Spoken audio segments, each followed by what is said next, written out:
Hey guys, it's Jason here, Olde Carr Guy, and for those of you who have been following me for quite a while, you know that I sell used cars for a living. For those of you who are new, well, I sell used cars for a living. Today, we're going to talk about the most popular car that I sell here on my lot.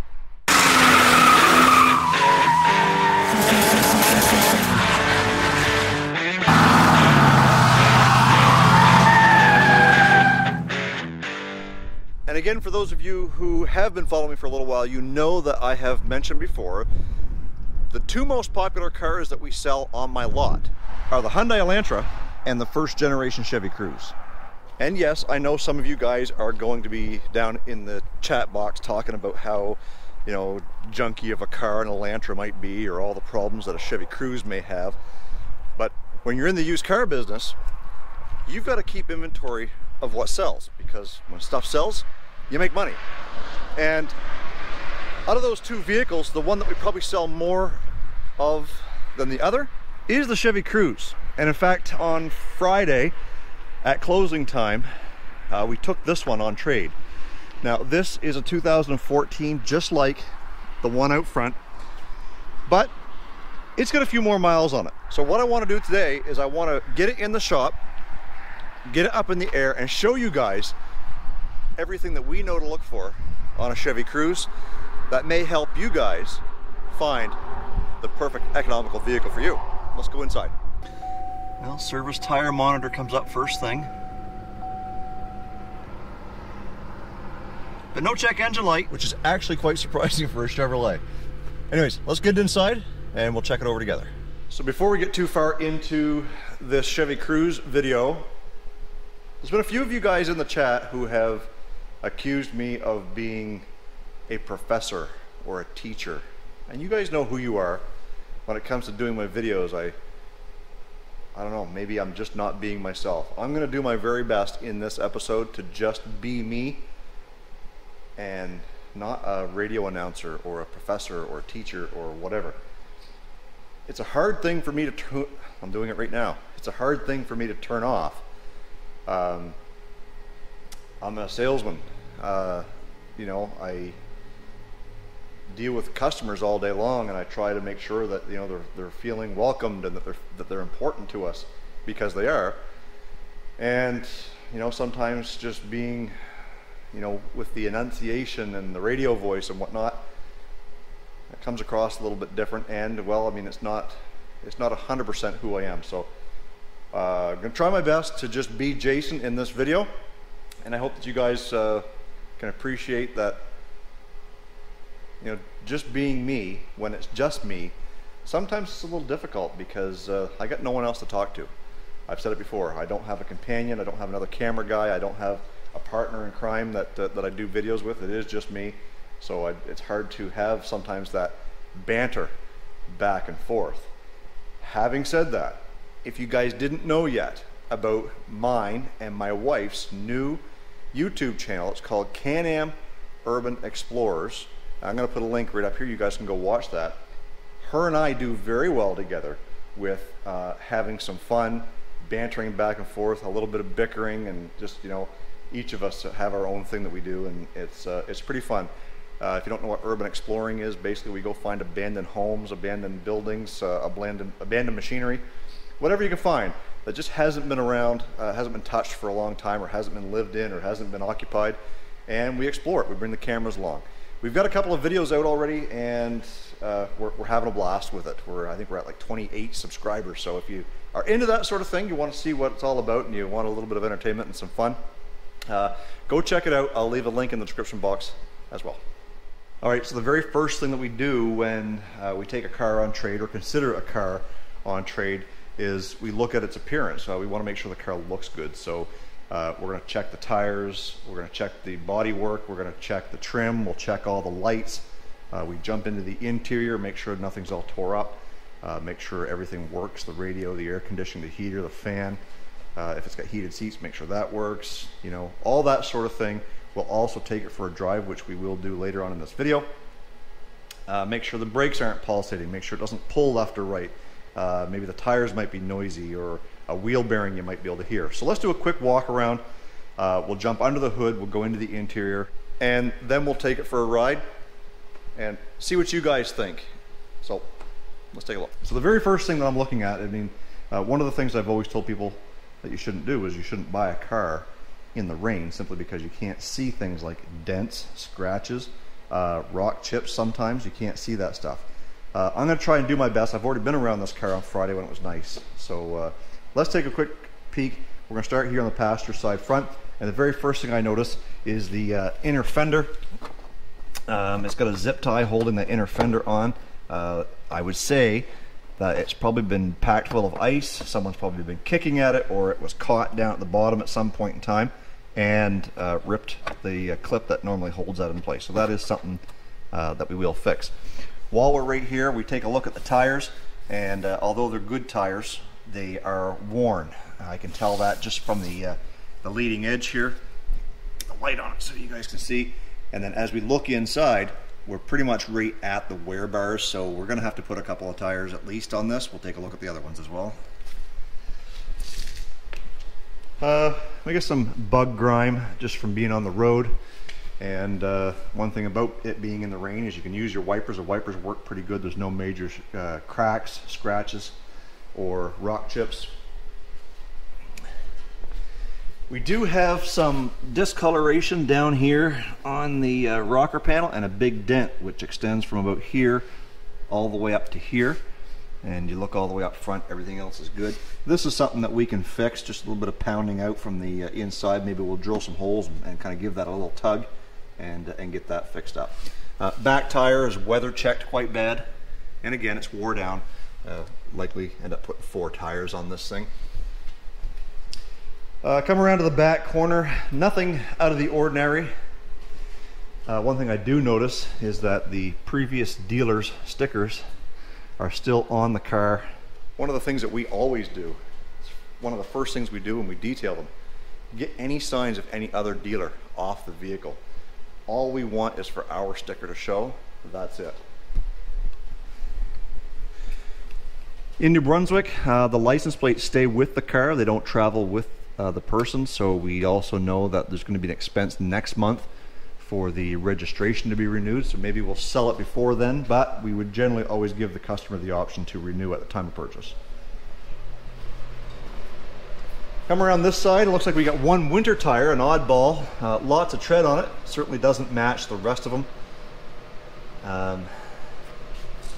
No other major scratches or dings that I can see. This rocker panel does have a little bit of a bow in it there. Again, we can fix that. Man, it looks like maybe somebody jacked in the wrong spot right there. She's kind of crunched up a little bit. Front tire, again, same as the other side. It's getting down. Inner fender is cracked, and that will have to be replaced. So it's all cosmetic stuff so far, nothing that would ever deter us from not taking it on trade. Because as you know, if you tell a customer you're not going to take the car on trade, chances are they're not going to buy something from you. Anyway, let's get under the hood and see what's going on there. All right, so now we're under the hood of this car. And despite a lot of what you may hear and or read about Chevy Cruzes, there shouldn't be anything here that should be keeping you from buying the car. I'm going to show you probably 4 or 5 things that we look for that we know are common problems with the Chevy Cruze under the hood, and they're all fairly easy and for the most part inexpensive fixes. So no matter what the mileage is, this one's got 190,000 kilometers, or like, I think that works out to like 118,000 miles. We're going to show you a couple things to check for. First thing you want to look for is this. This is your intake manifold, and one of the things you want to look at is to see whether or not it is the original or if it's a GM designed or factory installed intake. As you can see right there, it's got GM stamped into it. These have a pressure relief valve in there. Not exactly sure what it does, but what I do know is that when it fails, it pressurizes the crankcase, therefore causing the PCV valve, which is built into the cover, to fail. Now, if the PCV valve fails, you've got to replace the entire cover. You can change it out in about 10 minutes, literally, just by removing all these bolts, put it in, comes with a new gasket, move all these wires out of the way, and you're done. That's not going to fix the problem if the valve has failed in here. There's a surefire way to check and see if the valve has failed or not. Let's take a look. In this vent tube here, I've already got it removed, there is a little orange flapper, or like a one-way check valve. If you see the orange, then the valve is still good. If you don't see the orange, the valve has been blown, and your system is likely running overpressurized. You likely have a check engine light on. Your PCV valve likely has already failed because of too much pressure. It's probably pushing oil out of the gasket on the valve cover, and this thing here is probably tweeting. Yes, I said tweeting. This is a vent hole. It's not meant to vent unless it's overpressurized, and when it does pressurize with too much, it tweets. So you can literally, while it's running, put your thumb over it, block it off, and make the tweeting stop. Those are some of the things you can listen for when the vehicle is running. This one does not have that issue currently, but let's take a look and see if that valve is there. So I don't know if I can do this without blocking the view. So I can look in there with my eye and see the orange valve, and if I can get it on camera, I'll zoom in so you guys can see it as well. And again, that's one of the quick things that we will check for when taking one of these cars on trade, because there is a way to fix it if that fails. There's actually two ways. So one is you can replace that valve with a one-way check valve by rerouting some of these vacuum lines here, or you simply replace the intake manifold for about 350 bucks. Either way you look at it, it's a fix. So we've just covered two items to check for. So one is listen for the tweeting. It's going to be coming from this PCV valve. Two is check for the orange little flapper valve in there, which this one already has. These things are known to be oil leakers. We'll show you a couple of places to check for oil leaks. One of them simply is when the intake manifold gets overpressurized. It will create extra pressure in the crankcase because this isn't working properly, and it will blow out the gasket around the valve cover. Most commonly, or most notably, is along this front edge. Now, you do see some oil here. You also see some oil down here below these cam actuators. I'm going to go ahead and say that the valve cover gasket is fine, but these cam actuators are replaceable, and they have rubber O-rings in there, and they will fail. So those, from what I can see, are failed, and they are leaking right down the front of the engine. And I think if we come over here, you probably can see down in behind the alternator. Maybe you can't, but everything's wet on that front side of the engine. All for less than probably 15 bucks. You can replace both of those seals, and in about 5 minutes you're good to go. The water pumps were known to fail, and you would get antifreeze splashing all over the front of your motor.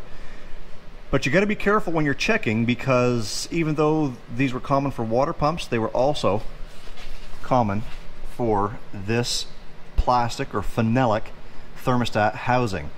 Over time, they would get hot, they would break and crack, and you'd start dripping antifreeze.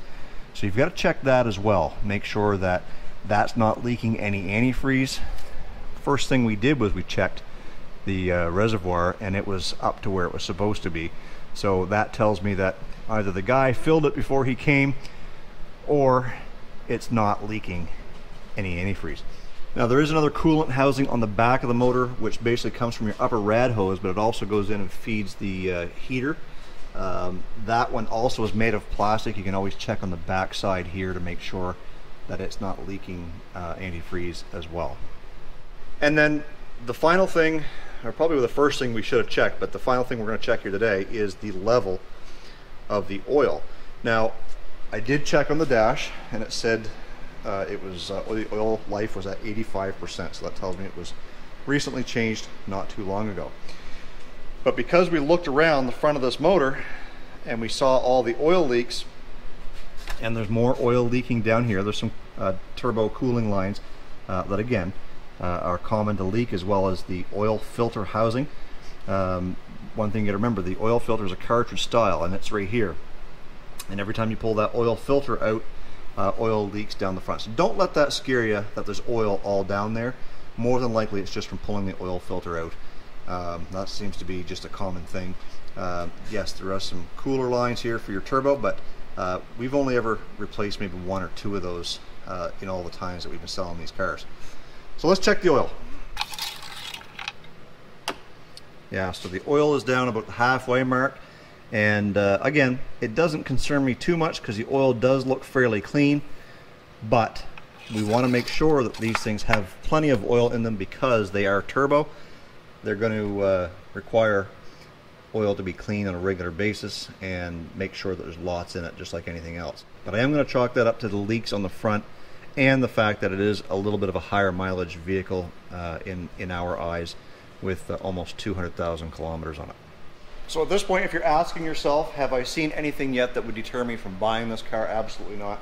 You know, like I said, it's all small stuff. We've got those seals on the front of those cam actuators.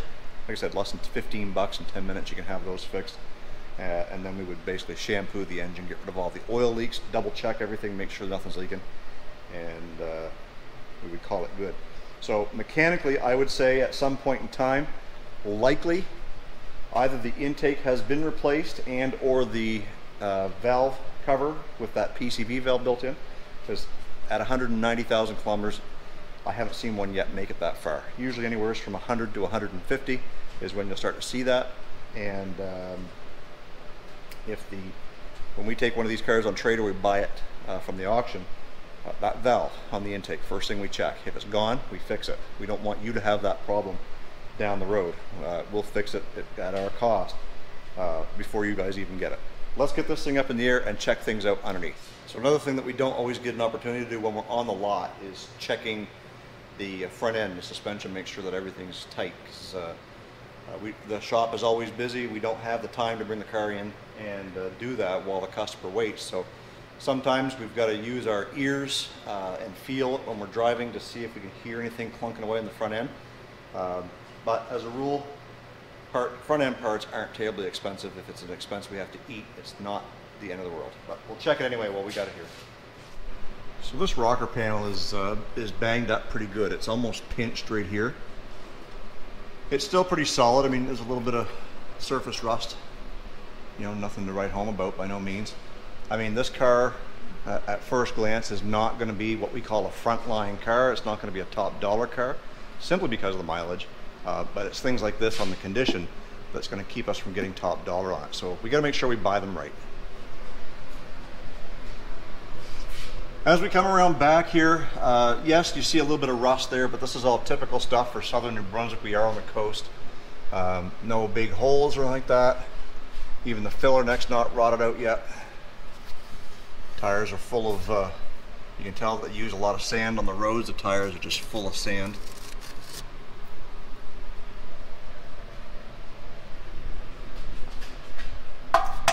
Muffler's in good shape. Both springs are there. They're not broken.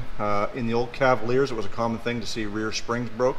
Not too often do we see them on the Chevy Cruzes, so congrats GM, something you fixed. Heat shield seems to be in place. Exhaust is still good the whole way through. And now we're starting to see some signs of the oil leaks coming down from the front of the motor here and then just kind of hanging out.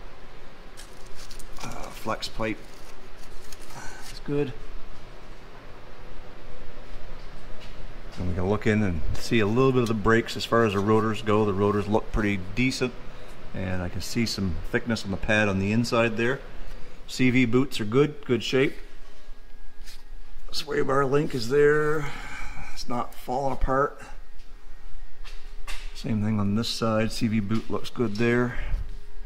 Brakes are smooth still. I can still see lots of pads, so the brakes have been done not that long ago, I would say. And then we come up, we take a look at that Inner boot is good. There's no oil leaking out of it, and I can see the same thing on that one there. Struts aren't leaking. Got some broken plastic here, missing a clip there. Subframe looks like it's in decent shape. And again, we got oil leaking up here, but I'm thinking that it's likely from the oil filter. Like I said, you pull it out and the oil just kind of drips all over the place, and this is just with 190,000 kilometers. That's what's happening with the oil.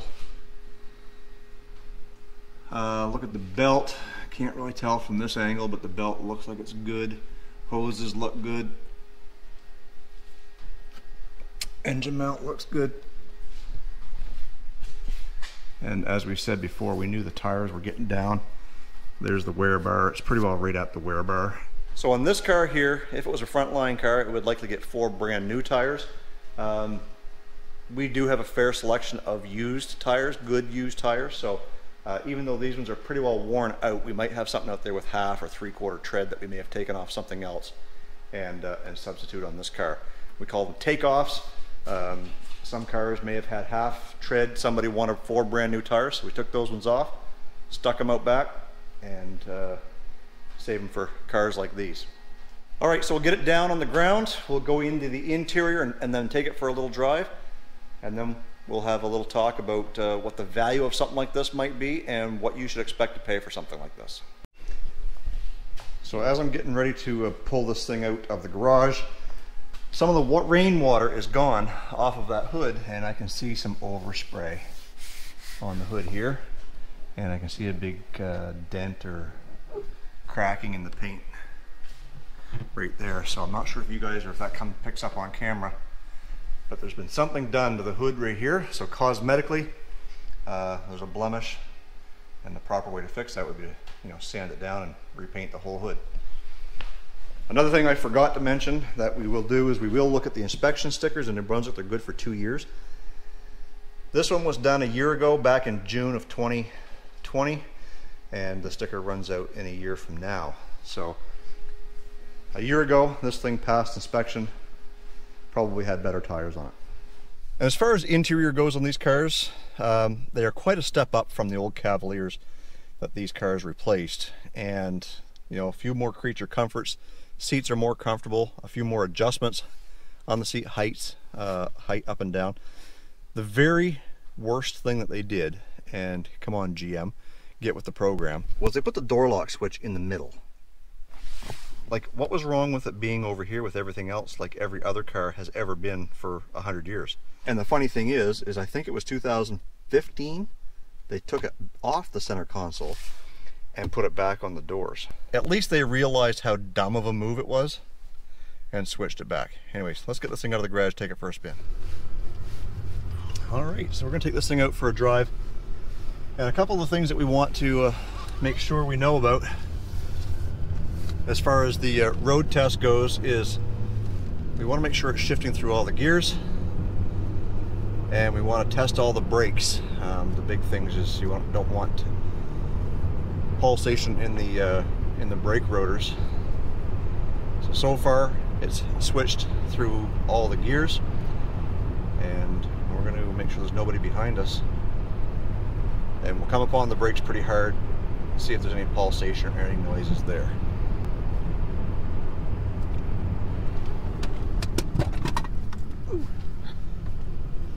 Just as smooth as can be. So it really doesn't matter what quality of car we're taking in on trade, they've still got to be sellable. So even if you're sending it off to the auction because it might be rusty or mechanically it's got too many things wrong with it, you still want to make sure you know what you're sending out, because if the motor's bad, the transmission's bad, the brakes are bad, if it doesn't start or whatever, if you're sending it to the auction, you should be declaring that stuff. The other thing is that if you are going to sell it, whether it be for top dollar or at a discount, which likely this car will be at a wholesale price, a discounted price, and we'll go over that in a few minutes. The idea is you want to be preparing your customer to know exactly everything that's wrong with it so that they can prepare to adjust their price accordingly. And now we hope that we'll have our price set accordingly as well. And knowing that we've got a 2014 on the lot right now with good mileage, 124,000 kilometers, or roughly probably about 80,000 miles.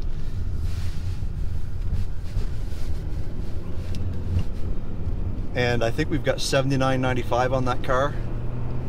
If that's not correct, I'll flash it up on the screen. So this particular car, being the same model year and the same model and everything, with a little more mileage, a few more cosmetic items, but mechanically very sound. You know, we allowed $2,000 on trade to this customer, so we'll be able to basically clean it up, touch up a few of those rusty spots on the rocker panels, and we will give it a fresh oil change and see what we can do about those tires. And you know, more than likely this thing will probably sell for $39.95 to make a quick sale, so almost half the price of what the other one is. That's basically almost in perfect condition. So let's head back to the shop and we'll go over some pricing. Okay, so we told you we talk about pricing, and I've already said that I gave the customer $2,000 on trade. Now, today's used car market is absolutely insane. When it comes time to finding used cars, you're paying more for them than you should be. Sometimes even more than book value, just because they're becoming higher and higher demand to get them. Less and less people are buying brand new, therefore the trade-ins aren't coming in, which means the trade-ins aren't going to the auction for us to buy. So when we get a trade-in, we've got to use extreme caution to not pay too much, but also make sure that it's a marketable vehicle. So as I said, I just looked it up. This vehicle books at $36.55, and based on its condition, we gave them 2, knowing that it needed 4 tires as well. It's got some cosmetic stuff wrong with it. So if we put $39.95 on this, I don't think we'll have any trouble getting rid of it. And I think that you know, we'll still be able to flip it over fairly quickly. They are still the most popular car. Why? Because you can buy them cheap. An equivalent Corolla or an equivalent Honda Civic or Toyota Corolla 2014 with the same mileage would probably still sell for a couple thousand more than the full retail price that I've got out there on the lot. So when people see a Corolla and a Cruze sitting side by side, if they're shopping price consciously up front, you're going to get the Cruze cheaper every time. But over the longevity of the vehicle, you'll probably pay less for a Honda or a Corolla in maintenance and repair. So at the end of the day, this is the kind of the ins and outs of a Chevy Cruze. If you're looking to buy one or you're looking to sell one, these are things that people will be looking for, or things you might want to look for to educate yourself on whether or not it's something you can afford. If you're handy, everything that I showed you under the hood is fixable with regular tools. You don't need any special tools, and a little bit of handiwork. You guys can have that stuff switched out yourself. So don't let it scare you. If you're buying these cars cheap and you want to flip them, well, again, I hope this helps you, because after selling probably 50 of these cars over the last couple of years, we kind of have learned what to look for, and we hope that our expertise and our failings over the years may help you in the things that I've shown you here today. So if you haven't yet subscribed, please consider doing so. It's free. It doesn't cost anything. Even though YouTube uses the term subscription, there's no fee. You just click that little red button right down here and the bell, so that every time I put a new video out, you're going to get notified that I put one out, so you can go watch it right away. I wish that they didn't call it subscription, because it makes it sound like there's a cost involved, and there's not. And I think that's what keeps a lot of people from subscribing to YouTube channels. Anyways, I hope that you do. Follow me over on Instagram at Olde Carr Guy. I usually post some behind the scenes of things that we're doing or things that are up and coming. And don't forget to go over and check out our other YouTube channel, Can-Am Urban Explorers. Guys, stay focused on the windshield, not the rearview mirror. I love you. God bless. We'll see you in the next one.